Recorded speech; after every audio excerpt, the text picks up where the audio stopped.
Because nakita ko siya, ginpalangga ko siya, ginhatag ko tanan si iya. Lost ko. Please, ibutang ko sa direction ko. Madaog na siya kay bata siya ka counselor. Ilala mo, nga ginamoy na ka-announce, Miss Jillian, puli na to. Kay matulog pa na saya. Kung wala kay nakapoy-kapoy na saya. Diba?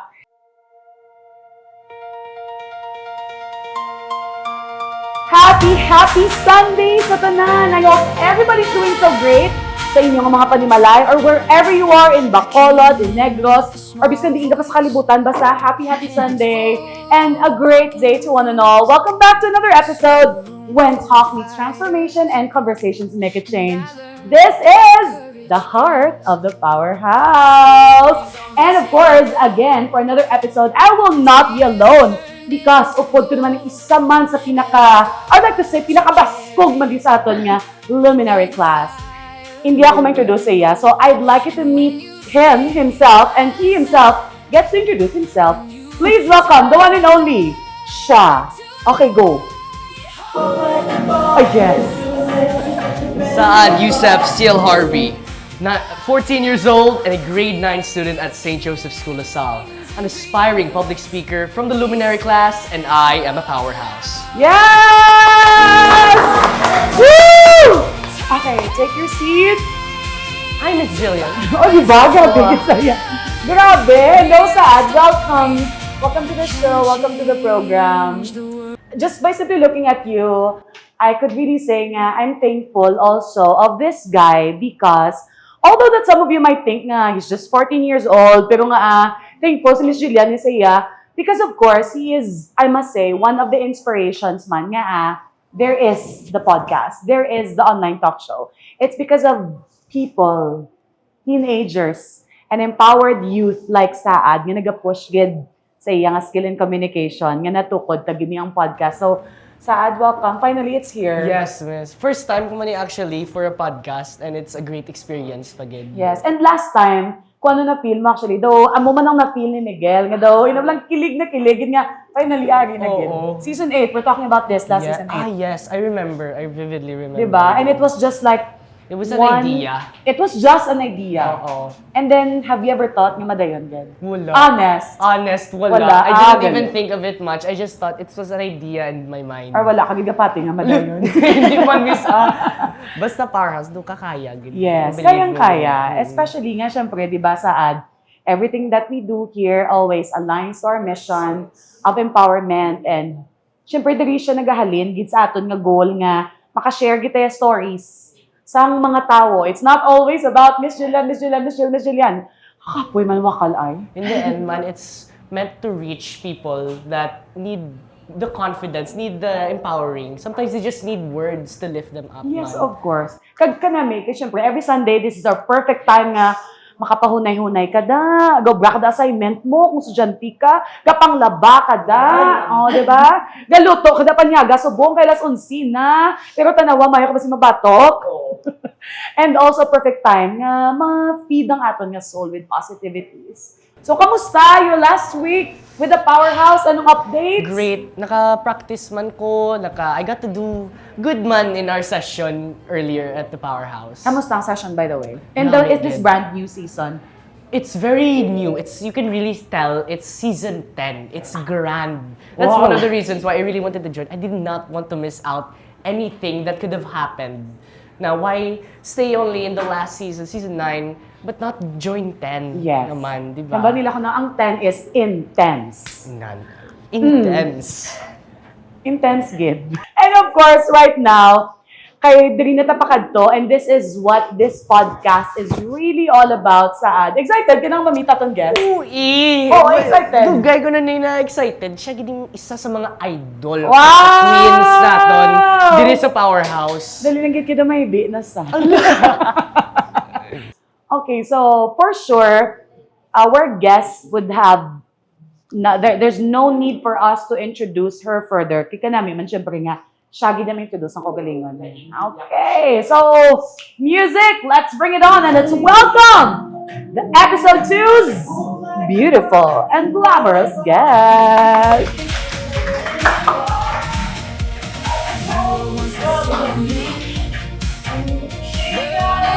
This is Daphne Ann Nolan, your Lin Ay Sang Tulay 2026.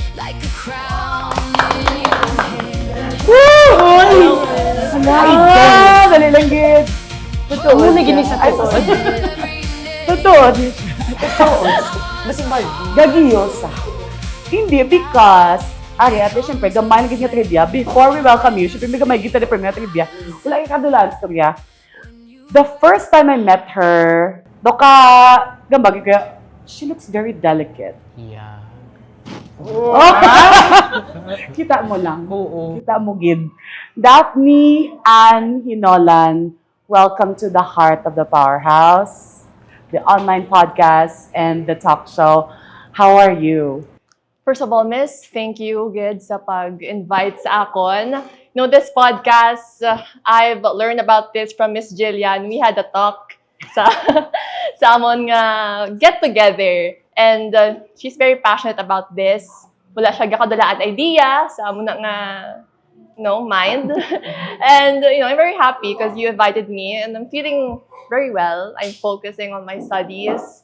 And, up until now, hindi pa ko kapatigid nga dinaayan ako sang silay. So, with all humility speaking. Yes! Ayun. Amo gito nga line. Thank you, Correct. Miss, for inviting me. For sure, a lot of the people would know or would like to know di nagsugod si Daphne. At first, kaya wala kami kastoryanay sa training namon. Did you ever think or imagine yourself to be a queen, a beauty queen? Miss, when I was younger, I loved watching beauty pageants from Miss Universe and even our local pageants sa Silay, one of which is Lin Ay Sang Silay. Yes, the prestigious. Yes. Pero Miss, wala ko na-imagine akong self in joining really a pageant because I wasn't confident with myself.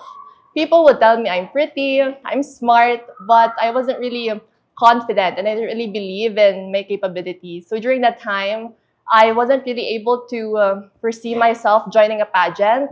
Pero on a random day, random time, few months before the coronation night, dugulpi na lang siya nagguwa sa akong ulo nga, ma-intra ako. Kagusto ko magdaog. So, I think it's also God's timing kung, para sa imo. Paghinhatag sa akon. And I believe in that. Kung para sa imo, para din sa imo. Diba? May agree niya sa atin, sa audience. Yeah, because, you know what, syempre sa atin, yung culture sa pageantry, there are moments that we work so hard, as in really super hard. Yes. But we believe na kung hindi kita para sa imo, biskan ano mo pa yung kabaka-baka, it's not gonna be given to you. And I hope that everybody gets to have an understanding nga, kung wala mo na siya nakuha, just try again. Who knows? That place, you're just not meant for that place. You're not, that time was not really for you. Perhaps something even more. Oh, something Yes. even more. In a spiritual sense, di ba, gapati, ako personally, gapati ko nga, it's not rejection, like what I always say, it's rejection, it's redirection. redirection. Kanami, ginasang amo na. Kanami, isang amo na nga mindset. Di ba, right in the flesh, dalhin ay isang silay. And then you also mentioned that you've had doubts. You've never imagined. You want, but you've Yes. never imagined. Yes. Where would you like to share? Amo na gid niya kay, syempre amo gid man yung purpose ng talk show, tamo. Would it be okay with you to share with us di nagalin ang mga doubts? No, I'm never gonna be ashamed in saying this. Pero before, when I was around elementary, high school, I don't really believe in myself. Maybe because I was surrounding myself with people who look down on me, who think that I'm just a pretty face. So, Sige lang, parehas na. pretty ba sis guwapa? Pero mo na, Kabod miss. lagi man na mo.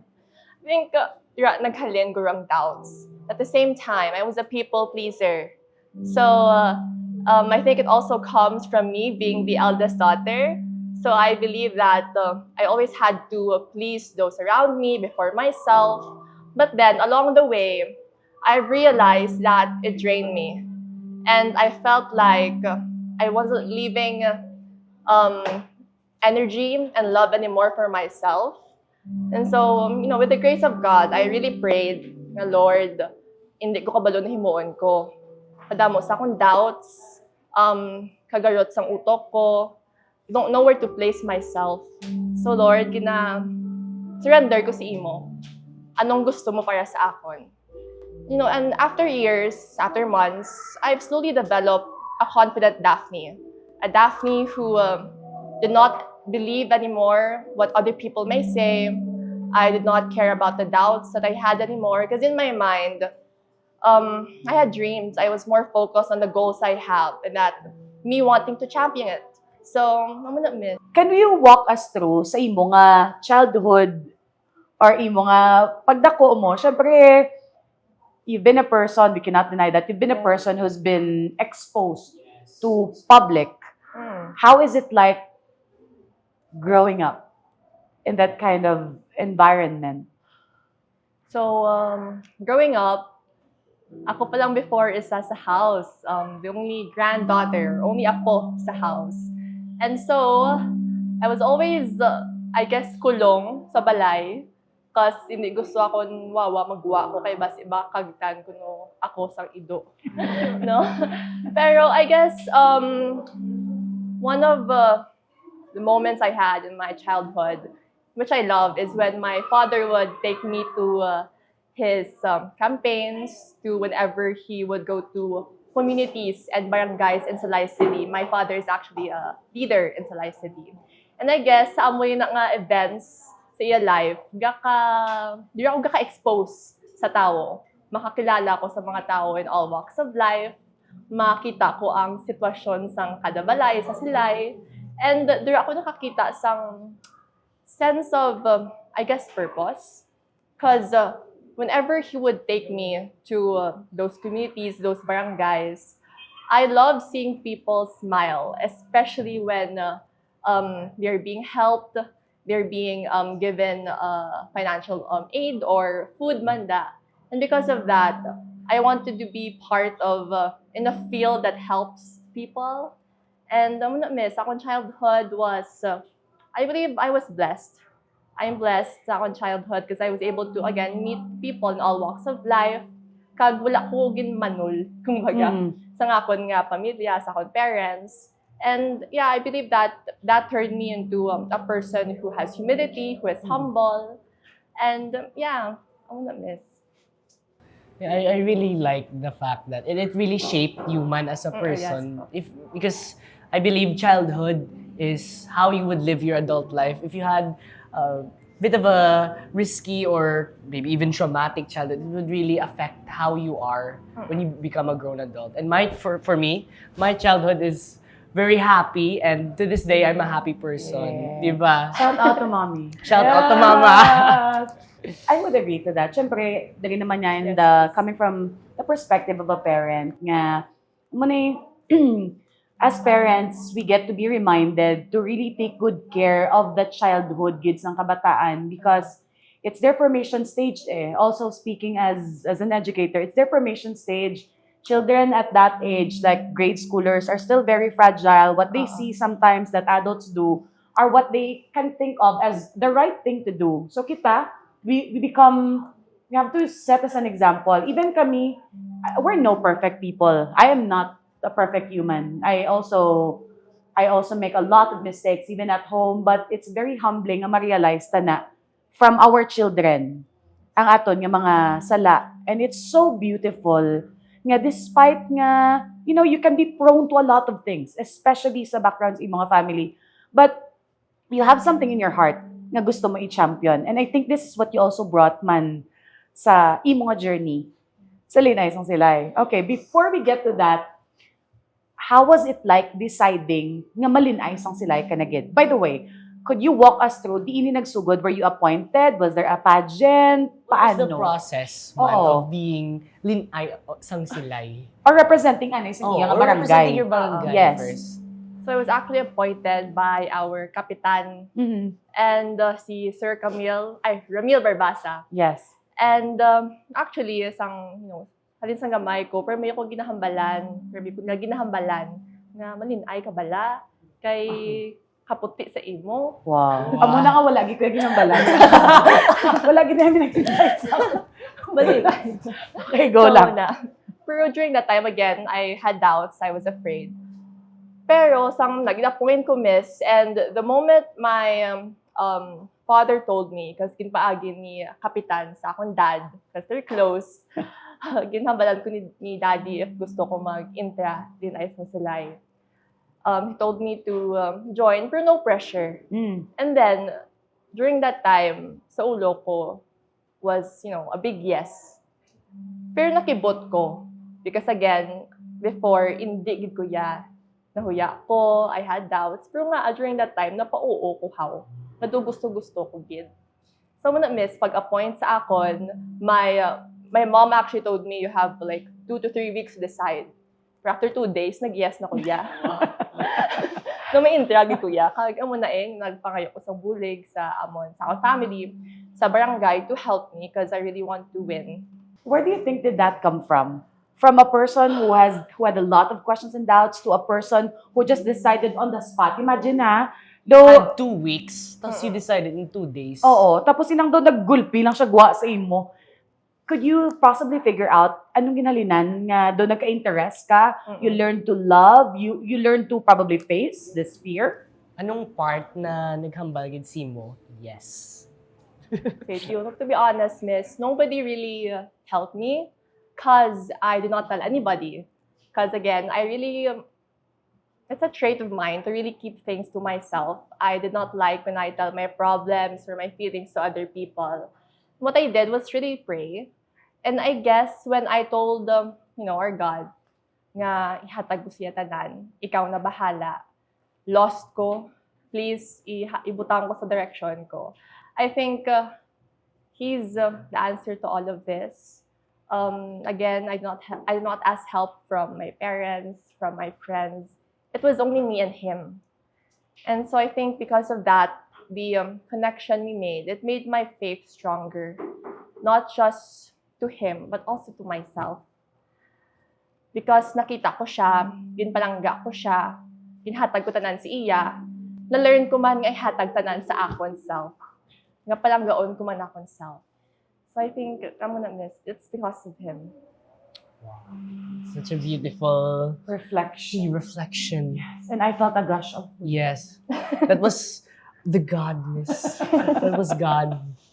But on a serious note, tuod gid na, because having humbly mentored a lot of queens and beauty pageant aspirants, abi mo, when you see them on stage, they're already packed, plakado, bongga. But what we do not know most of the time is what they're actually going through. That's why I really salute these women. Kay grabe gid ya, mga fighting spirit, resilience. These are not just concepts, mind you. It's not just about being, sensationalizing something, but it's more on really feeling it. There's so much truth in it. Kay kikita, di ba? Mag-train, mabatsagan mo gid. Amo na ko kisama mga training. Wala pa sa rela, hindi anay. Oo, I remember even during the summer class, Manang Daphne was still training. We were all asked to watch Manang Daphne with her, I think her dance, her contemporary yes. dance. Yes. Talent. And I really saw the amount of hard work. Even we watched, I think, twice. We could really saw the hard work, the effort she put into her own work, what she really wanted to do. And you can really see that not only in Arlene Aisang Silay, but in all of the powerhouse queens who have really worked hard for their crowns. And I stand these women. I stand candidates like this who are true to what they're talking about, who are true to what they're really fighting for. That's why, no offense meant to actually, I've seen that post, nga nangambal nga pageantry is just basically performative. Perhaps you haven't seen the other side, the good side of pageantry. When people, when women, when men really intentionally fight for something. So kabay pa nga, amo man this is what we've seen. Ako personally man, this is what I've seen with Daphne. Now, here comes the Linay Sang Silay moment. Diba? How much time did you prepare for it? Almost 2 months. Almost 2 months. Yes. Pero, within those 2 months, training na siya tanan-tanan.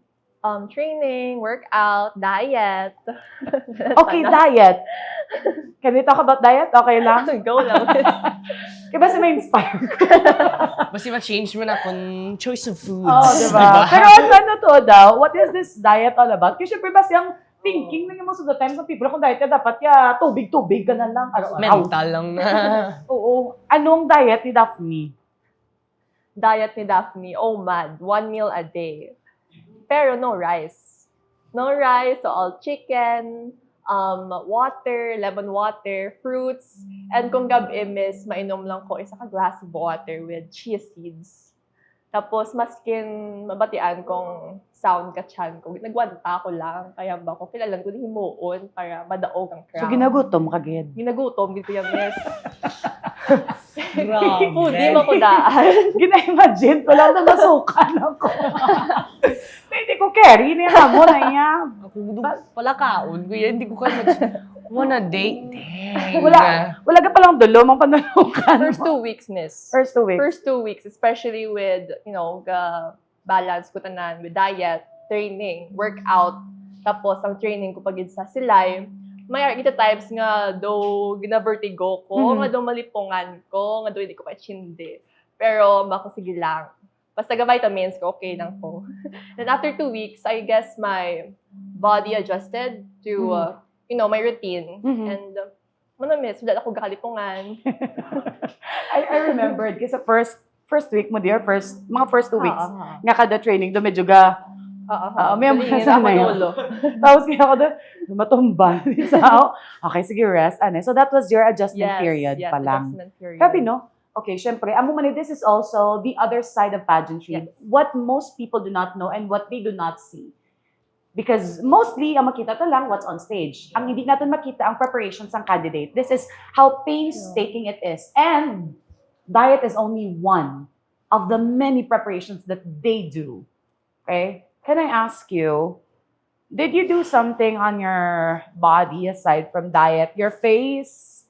As per face, miss, facial. Oh. Facial. Wow. Schedule ni. Facial. Facial. At the same time, sa akong skin. Ano ang skin? Sa skin, workout, with the help of Illuminate also. Yes. Illuminate and Ayala Capitol. They really helped me to, be glowing sa stage. To have my own ring light sa stage. Oh, wow. Sana all. Thank you, Illuminate. So from the diet, physical enhancements, and then right now, as the pageant, take us to that time na sangga progress na ginang pageant journey from pre-pageant everything. Was there a change as to how Daphne was feeling? Diba, Was there a time, man, that you felt different during the pageant compared to before or while you were backstage lang? Backstage. Ano nga difference di ang ta? Like, for example, the moment you hit the stage, was there anything that changed in your mind? Yeah. Like from being confident, tapos dagulpi ka wait lang, pwede pa ka back out? Tama na. Yeah. Did you ever have that kind of thinking? Again, with all humility speaking, I do not have that thinking na kulbaan ko or hindi ko na kaya or back out ko. Because again, even if you're feeling, unwanted feelings, I had a goal. I had a dream, which is to win. So even if, first pageant ko again, miss, and first pageant ko, there really is feelings in which may be pressure or, doubt. Pero during that time, for me, it was just something I see. It was like an orb of pressure and all the doubts that people have. Pero it was just right in front of me. I did not let it, sink in me. Because again, I think mas kusog akong faith and ako ng dream. So, I'm gonna miss, I don't have that feeling of doubt when I entered on stage. Siyempre, the pressure of being a powerhouse. Oy! A powerhouse. Also, being a daughter of a Silainon leader, people would always have something to say. Expectations and all those words of pressure. Pero again, my faith was stronger and ang confidence ko sa akong self was stronger.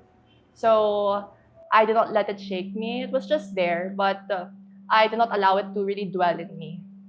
Di ba, syempre, there are times gid man nga, no matter how strong we are, may go, gid man takong kisamo, may ara, gita na yung vulnerable moment or spot.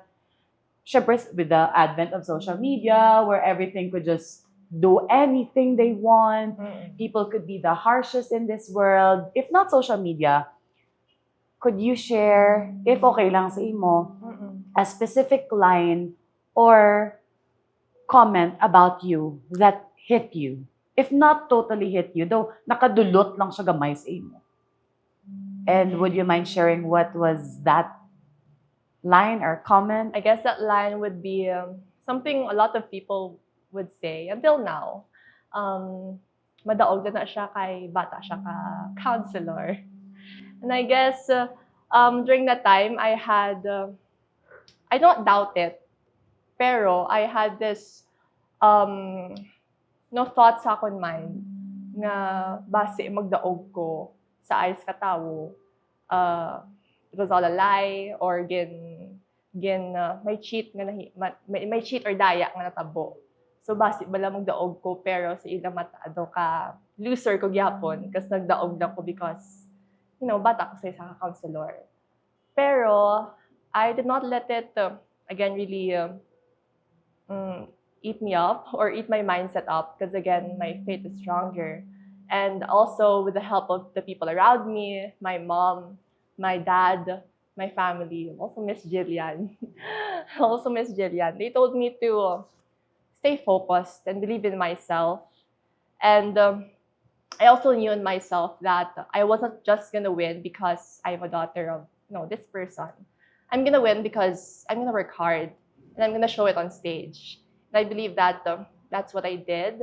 And so I also believe that I've touched a lot of hearts of other people.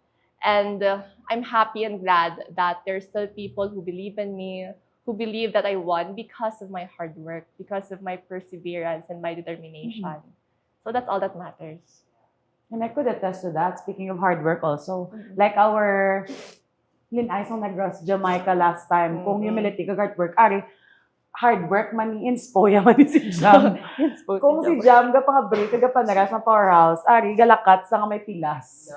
Galakat sa nga may heels, nga may pilas. Tapos inang gusto yung magreklamo sa akon, pero daog tumon nga na lang. And she was just walking in her pasarela. I could feel the pain. But she never ever told me that, Miss, can I stop for a moment? I never heard that from her. She was just simply walking it. And then, of course, we gave her the time to rest after that. And apart from that, hindi ko man malimtan, syempre, the day of the pageant, sige, please, inform saan. I really, why gid ko kabalo, to na storya? I wasn't watching, unfortunately. Actually, before the coronation gid nga event, Lynn Aisong Salay gid nga proper. On the day na miss. On the day na to. On the day na gid. Akong practice sa Kansalay Gym, it ended around 12 a.m. Pero, 1 a.m. I believe. I think. 1 a.m. Basta mga midnight na. Midnight. And then after that, we proceeded to my house. Sabi ko, mapahuway na ko.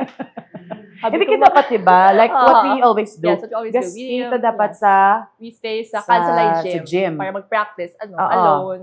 Pero hindi pwede that time. Because my and we respect. Yes, we respect that. And so we proceeded to my home, Kansalay. And we practiced even more with my pasarela, with gown, with also a bit of swimsuit nga pasarela. Routine. And sa Q&A. Sa Q&A. Sa Q&A. This is the event of the night. So our practice ended at around 3:45 a.m. Yes. Mga dira. Hasta nga ginamulto na kami, no? May Kaya kaamo mo na. na sa punta. Pero okay lang, Ito, mag-practice. this is a true story.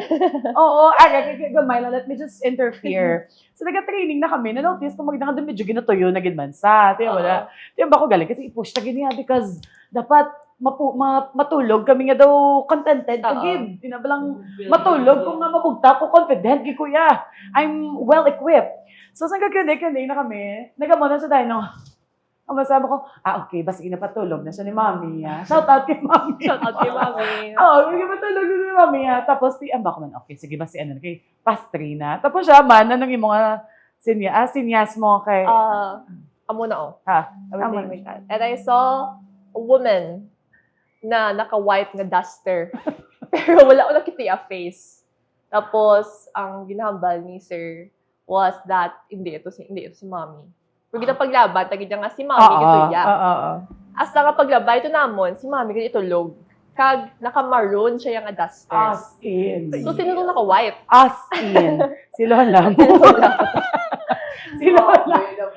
Si Lola mo, nga ginamo yung naka-announce, Miss Jillian, puli na to. Kay matulog pa na saya. Kung wala, kay nakapoy na saya. Diba? Hindi, it's just that, for me, that was really a testament gid of hard work. Kay tuod gito na-post na actually nga with her eyes almost half closed while answering the question. I saw that. But I felt nga gabi gid nga push siya. She was squeezing her brain out to really give us excellent answers. So grabe nga bata. Hamba ko lang tayo siya. Sabi ko, okay, one condition. We will stop when you give me the best answer. And then she gave it your all. And then okay, tulog ka na. Sleep. Muna. Okay. Sige. Sa imong pageant journey sa Silay, were you expecting to receive multiple awards? To be honest, I did not expect for me to receive Seryoso? Totoo, miss, especially sponsorship. Sa sponsorship awards. Okay. And the other awards, I guess I did tell myself nga, okay, maka-receive ko ni awards. Pero wala akong nag-expect nga doon naghakot award ko. Backstory lang, no? These sponsors were actually in our closed door interview. We were asked, each candidate was asked around 5 to 6 questions, and the sponsors were behind the judges.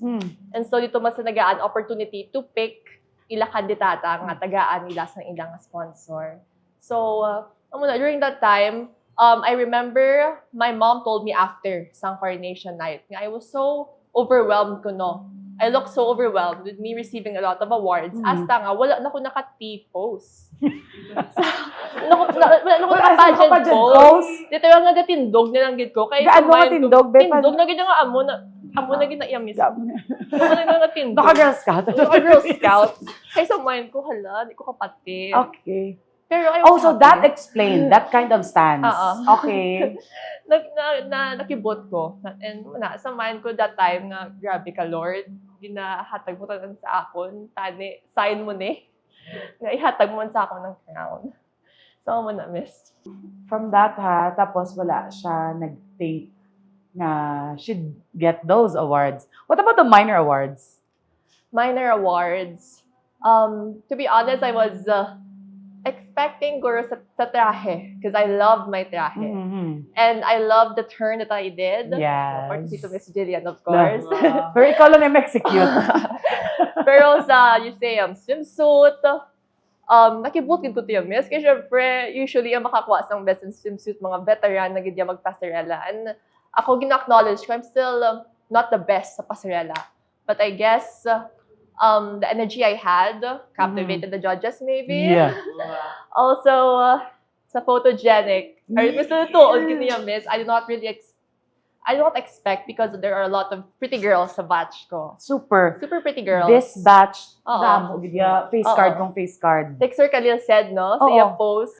In the perspective of a mentor, honestly man, wala man ko nag-expect. I didn't have high expectations. What I was only praying for that time was, i-guide lang kita Lord si Daphne. Let her be grounded lang gidya sa kung anong ara sa heart niya. I was praying, I'm always praying nga, if she deserves to win, then give it to her, Lord. If she deserves it. Walang ganyan. Pero wala ko naging pray nga ma-pray, di ka siyempre. Gusto mo ka ng madaog, di ba? Hindi niya yung gusto na, in the end, progress man. Of the many candidates in Ines ng Silay, sinong imo pinaka-idol? Idol, I guess it would be Manang Ange. She was Barangay 4. Okay, The sige. curly hair girl. Oh, okay, Yes. the curly hair, yeah. Yes. Okay, sige.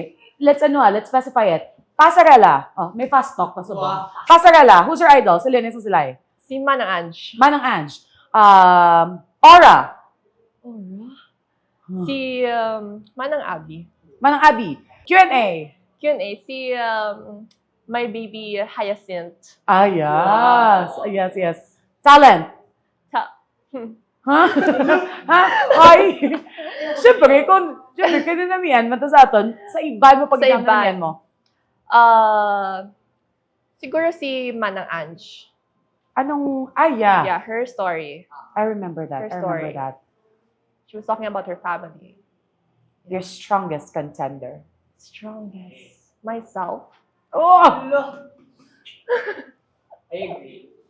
Pwede na nga sa bat. Sige na lang gani. Masabdanta ka. Sige, justify. When I entered the pageant, I really told myself not to compare myself to anyone and to really focus sa akong self. Me being grounded, but at the same time, with humility also. Not because I am the best, not because I feel like I'm the most prettiest, I'm the most smartest out of all of them. Pero during that time, I was really just focusing on myself.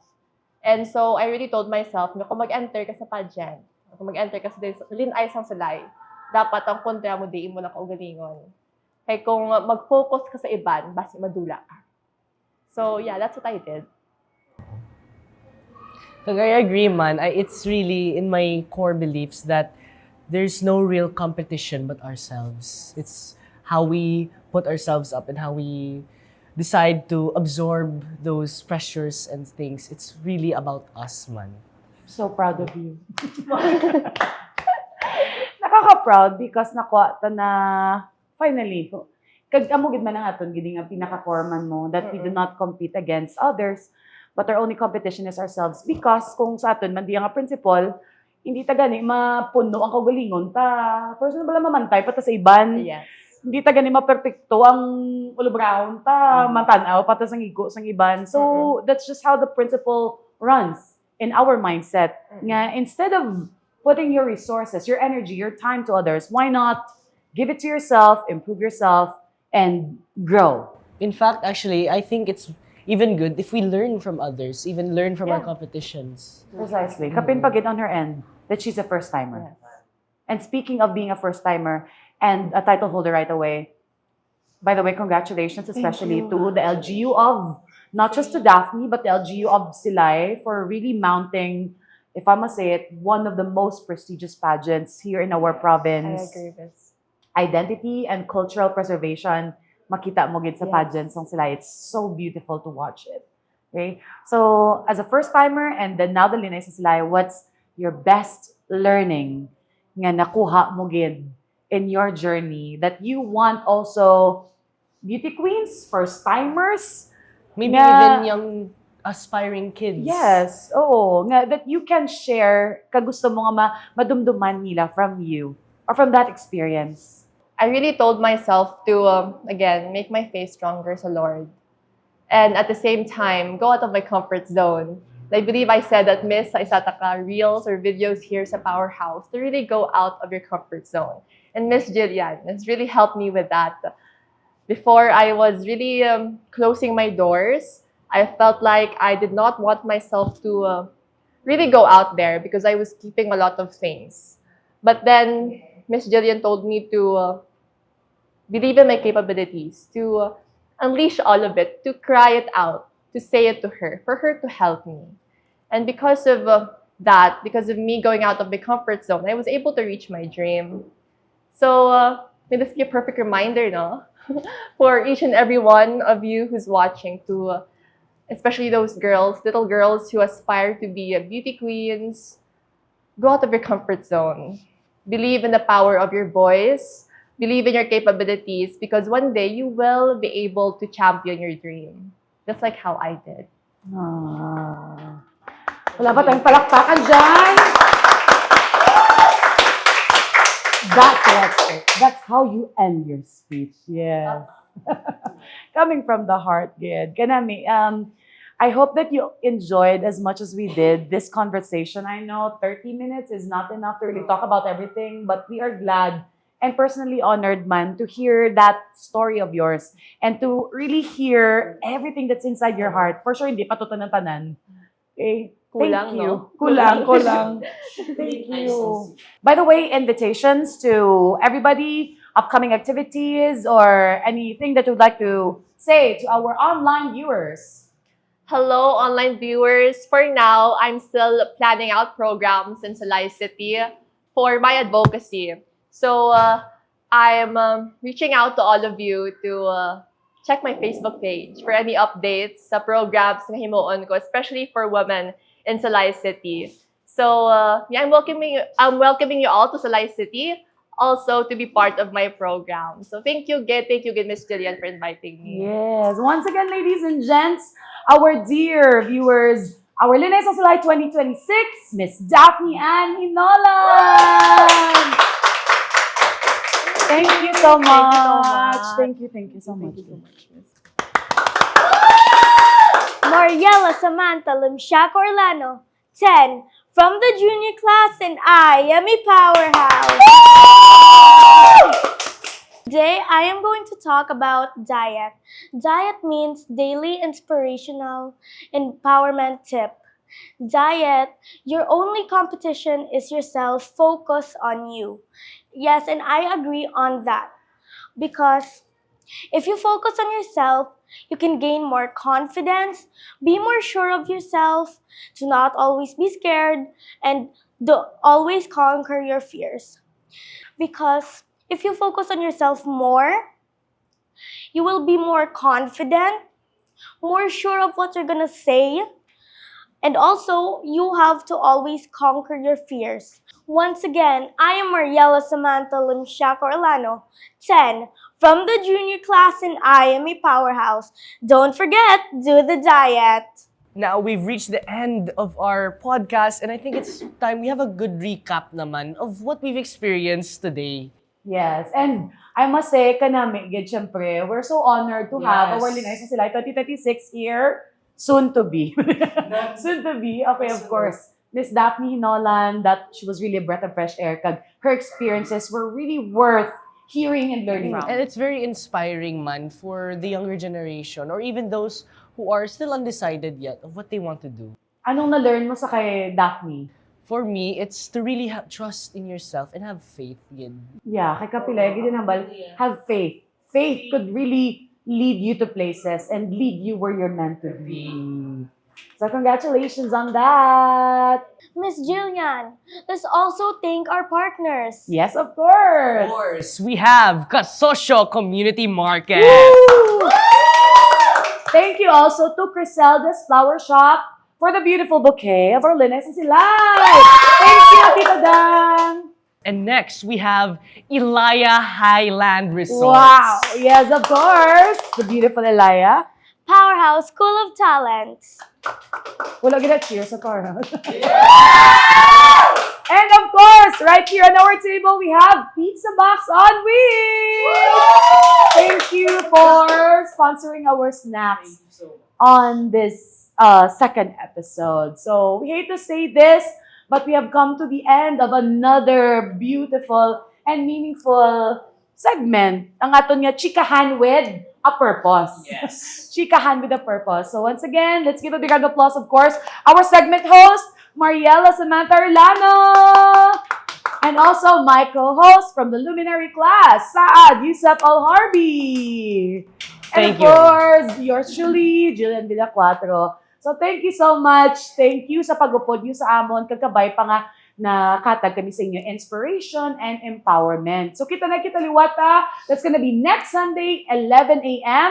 where talk meets transformation and conversations make a change. This is the heart of the powerhouse. See you!